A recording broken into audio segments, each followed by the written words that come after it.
All right, check it out. So tonight I'm going to be working a little bit on the Jetta, and what we have here is we have a new turbo outlet adapter. I will be throwing that on the car. I'll try to get the old one off and show you the difference between this one. This one is a 2-inch.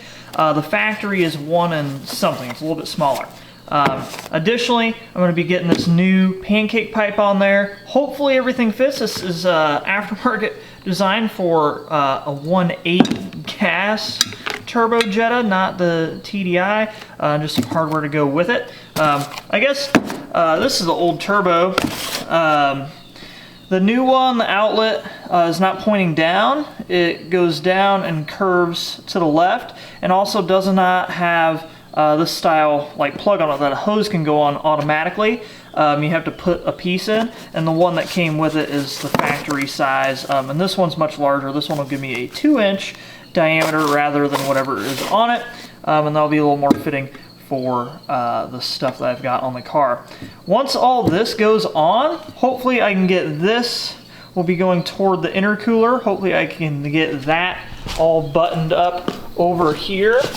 That will be going right where this white towel is where the front of that pancake pipe will be. Hopefully I can get that connected here up to the intercooler. And then the last thing I'll have to do is get back under there and figure out how I am going to get from here to the turbo. I'm hoping I can hack up, there's a piece that's in there going from the turbo that's in it over. I'm hoping I can use some of that hose to get over into this piece. So I will update all of you on how that is going in a little bit. All right, so as we can see, we got the old stuff off the car. This was the turbo outlet adapter that was on it, and you can see sitting next to the new one, that is a huge increase. And also this is the factory pancake pipe. You can see why this one's called a pancake pipe, because this one's actually flat. Arguably this was the most restrictive part in that whole system. It's incredibly narrow, and this is its replacement. So now I'm going to work on throwing all this new stuff back in the car. Alright, so here we are under the car. You can see right here is that new turbo outlet adapter installed there. There's our turbo. We're looking at the oil feed line, return line I mean, right here.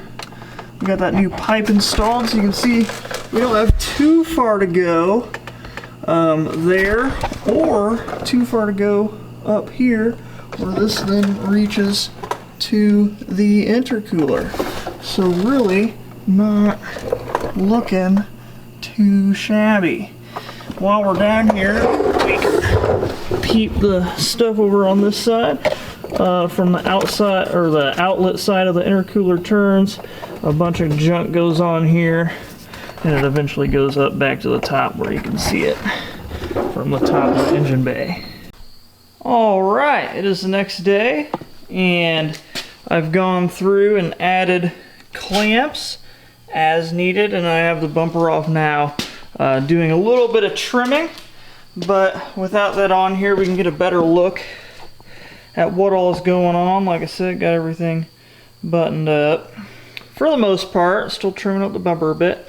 Here's a better look at the intercooler. It actually doesn't sit quite even with the car. I don't know how well you can tell.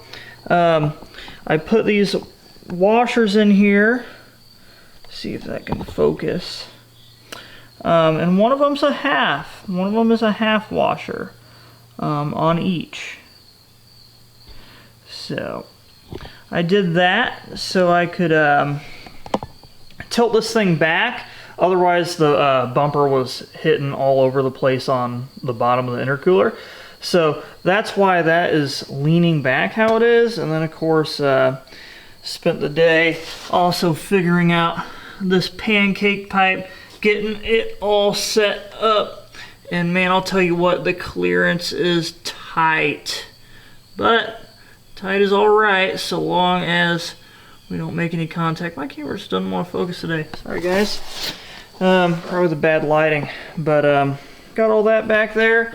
All that's left to do now is finish trimming up the bumper And I don't have hardware to hold the map sensor on, so I need to figure out what the thread size or thread pitch is for this little guy. I got the map sensor wire wrapped around a different way. There's the map sensor. Just so I can, you know, it's not the wire isn't hanging out as much anymore, because it was, so I took it back this way and kind of around some junk. That way it's kind of tucked in and hidden. Still don't have a home for this thing yet, but right now I'm more concerned with spraying this thing down and seeing if we have any leaks anywhere. Ran out of hose clamps. I had to use one of the old ones, but hopefully that'll work. Also ignore the fact that I bought a JDM couplers. That says JDM on it, even though it's a not JDM vehicle. But overall, super stoked and excited that this is almost done with. The car's been sitting in here for, I think, entirely too long. And I'm just excited to fire the thing up and see if it's running or not. I'm kind of looking forward to driving this thing. Right now, I'm just trimming up a couple more spaces that I couldn't get from the outside where the intercooler was touching. I'm about to hit a couple more spots here and here, hopefully without damaging the structural integrity of those supports. I just need to take a little bit off, and then this bumper will be ready to go back on the car. So as you can see, we got the car behind me again, back in the garage. We took it out for a quick test drive, and it held boost, or sorry, didn't have any boost leaks until I got on the throttle a little bit more. The boost gauge isn't hooked up, so I can't say precisely how much boost, but we could hear it hissing out. So we ran to Lowe's and Walmart, and we created this device. We created this device right here, which is just a PVC cap, a little bit of 2-inch PVC in this coupler. Because PVC is so thick, the 2-inch coupler works on the 2.5-inch intercooler piping and this little valve stem here. So we're going to pump it up and hopefully get some pressure enough to spray some soapy water on here and see if we have any bubbles coming out and identify where our leak is coming from. So we had to take the bumper back off and plug the other into the system. So we jammed a brake clean can in there and sprayed it down with a bunch of soapy water. And the only leak that we found so far is here on here. Let me get this light set down. Here on the back side of this pipe here, you can see it leaking out down there. Like I said, it's the only place we've found on this half of the system, so I would call that a win, as long as we can get that snugged up and fixed. So we're sitting here on the side of the road. We were taking it for a test drive and running it up a little bit, and loud pop and weird noises, and we can see here that this popped off, so we're going to throw this back on. I got a bunch of extra spare parts and tools in the trunk, and see if we can make it a little tighter.